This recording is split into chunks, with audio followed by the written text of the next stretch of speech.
earlier this morning, we have seen the public reporting indicating that North Korean soldiers are traveling to Russia to fight against Ukraine. We're working closely with our allies and partners to gain a full understanding of this situation, but today I'm prepared to share what we know at this stage. We assess that between early to mid-October, North Korea moved at least 3,000 soldiers into eastern Russia.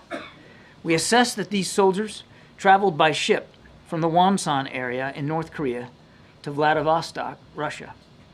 These soldiers then traveled onward to multiple Russian military training sites in eastern Russia, where they are currently undergoing training. We do not yet know whether these soldiers will enter into combat alongside the Russian military, but this is certainly a highly concerning probability. After completing training, these soldiers could travel to western Russia and then engage in combat against the Ukrainian military. We have briefed the Ukrainian government on our understanding of this situation, and we're certainly consulting closely with other allies, partners, and countries in the region on the implications of such a dramatic move and on how we might respond.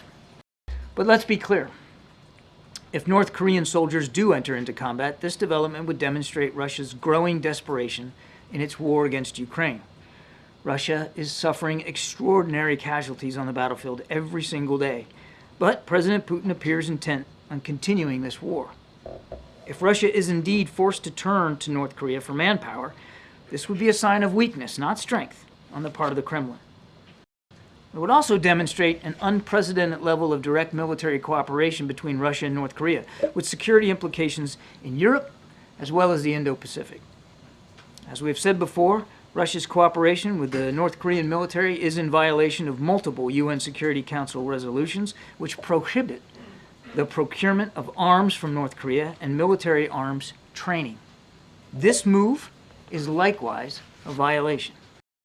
The United States is on track to provide Ukraine with hundreds of additional air defense interceptors, dozens of tactical air defense systems, additional artillery, significant quantities of ammunition, hundreds of armored personnel carriers and infantry fighting vehicles, and thousands of additional armored vehicles, all of which will help keep Ukraine effective on the battlefield. And in coming days, the United States will announce a significant sanctions tranche targeting the enablers of Russia's war in Ukraine located outside of Russia.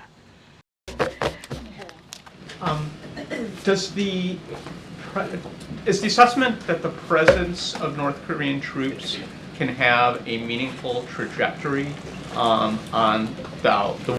In a concerning new development, it is now highly likely that the transfer of hundreds of combat troops from North Korea to Russia has begun. North Korean soldiers supporting Russia's war of aggression on European soil. It is as shocking as it is desperate. Now, this is new money which will be delivered under the extraordinary revenue.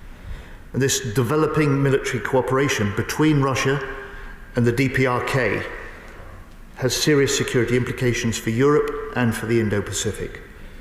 It represents a wider growing alliance of aggression which NATO and the G7 nations must confront. Mr. Speaker, despite this dangerous development, Ukraine remains determined to fight on their front line in the east and in the territory in Kursk. Russia's advance towards Pokrovsk in the east, Putin's main line of effort, has been slowed.